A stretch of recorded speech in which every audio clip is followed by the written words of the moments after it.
Hi folks, I'm Chris Marshall with Woodworkers Journal magazine. In our October 2015 print issue, we've got two back-to-back tool previews covering Jet's JSS Oscillating Spindle Sander and this new job site saw from SawStop. Now in that print article, I cover all the specs and details of these machines, but something I can't do in print that I can do in video is actually show you how these machines work. So that's what we're going to do here.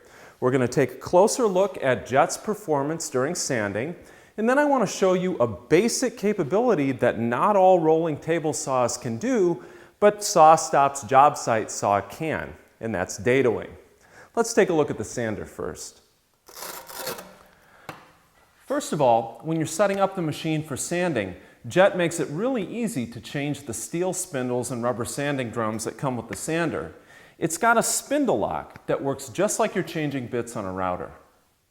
You just slide this lock against the arbor and turn the spindle until it engages. Then you loosen the nut to remove the spindle or drum. Jet provides a nice range of spindle and drum sizes. Everything from 1/4 inch all the way up to 4 inches in diameter. That should take care of virtually any curve you'd need to sand with this machine. And here's another nice feature. They all store in the steel cabinet on this rack, including the insert plates. It's very nice to have everything you need for this sander all on board. Of course, sanding dust is a real issue with a spindle sander, and Jet provides a 4-inch diameter dust port on this machine for connecting to a dust collector. Jet recommends that it be rated at least 300 cubic feet per minute or larger. So I'm connecting up to my Jet dust collector, which is rated at 1100 CFM, so plenty of suction here. The sander has a 1 horsepower, totally enclosed and fan-cooled motor, and it's pre-wired for 115 volts. And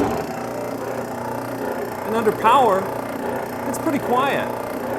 The spindle travels up and down 1.5 inches, and it'll do 75 of those oscillations per minute.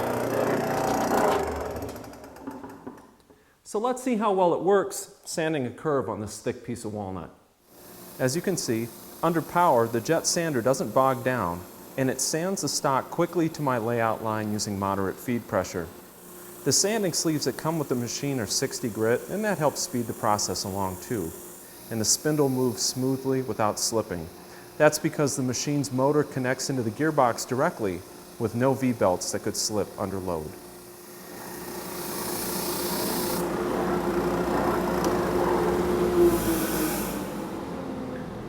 I've got to say, I'm really impressed with how effective the dust collection is on this sander.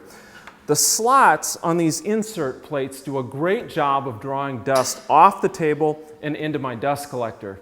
Now I've been sanding for maybe 4 or 5 minutes, and there's a little bit of dust on the table, but nothing like there would be if there weren't effective dust collection going on here.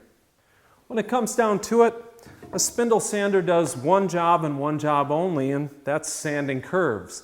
But I think Jet's new JSS spindle sander does that job really well. It's a full-featured and capable machine.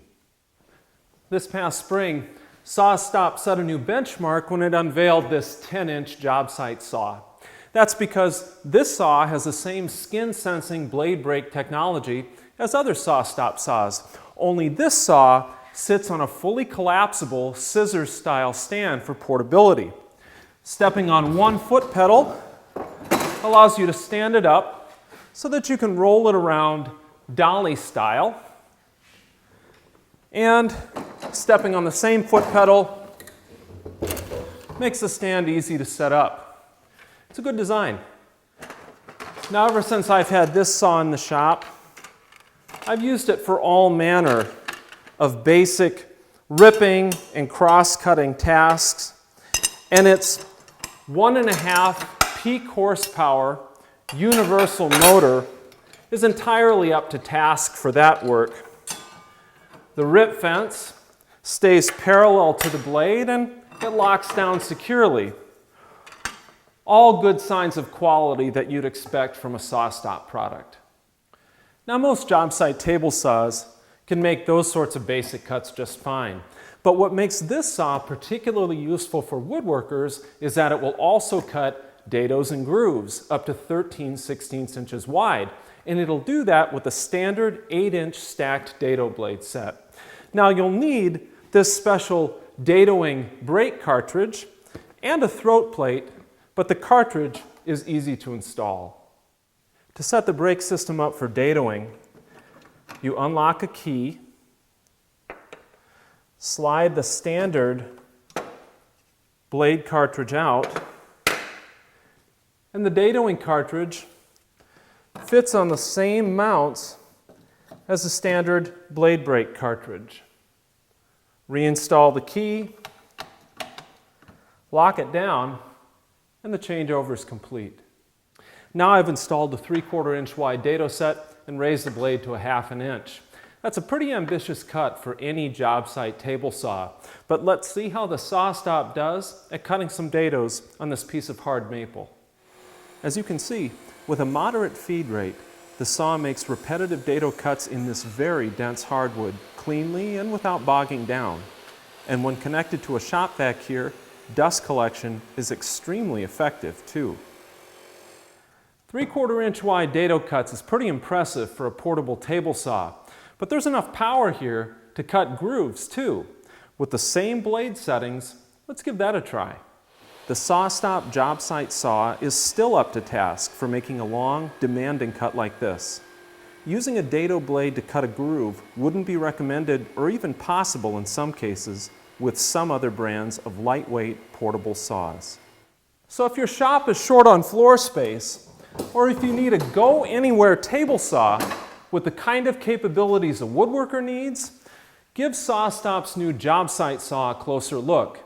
Its blade-breaking technology makes this saw the safest saw on the market in the portable category. So there's a quick look at the performance of Jet's JSS Oscillating Spindle Sander and SawStop's new Jobsite-ready table saw. Be sure to read my tool preview in the October 2015 print issue for a lot more details about both of these machines. Thanks for watching.